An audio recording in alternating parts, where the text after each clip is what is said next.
नमस्कार सगळ्यांना. तर आज ना रुद्रला भाजी भाकरी नेऊन कंटाळा आलेला. पास्ता न्यायचा होता डब्यावर. मग पास्ता नरम होईपर्यंत शिजायला ठेवला. तोपर्यंत बोलले आता बसून तरी काय करणार. मग गाणी ऐकता ऐकता लादी पुसायला घेतली.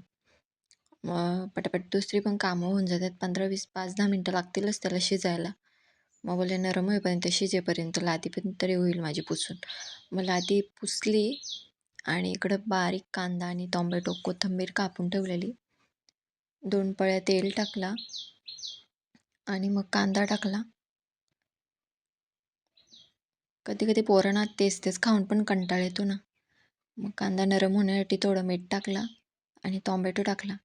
कांदा नरम झाल्यावर मसाला टाकला, पास्ता मसाला, आणि थोडा घाटलून घेतला. मिक्स केला पूर्ण आणि मग पास्ता टाकला. मस्त झालेला पास्ता, एकदम साधा सिंपल, जसा आपल्याला येतो तसा.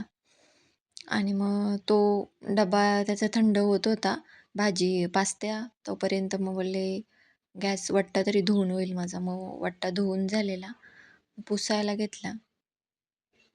आणि सकाळचे कामं काही रोजच चालूच असतात. मग डब्बा भरला.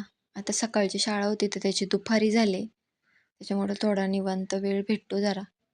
आणि बोलले थोडा वेळ आहे तर लसूण सोलून ठेवते, मग पटकन असं टाकते तो भाज्यांच्यात. नाहीतर मग भाज्यांच्या टाकायला तसा निवडायला गेला ना तर वेळ लागतो.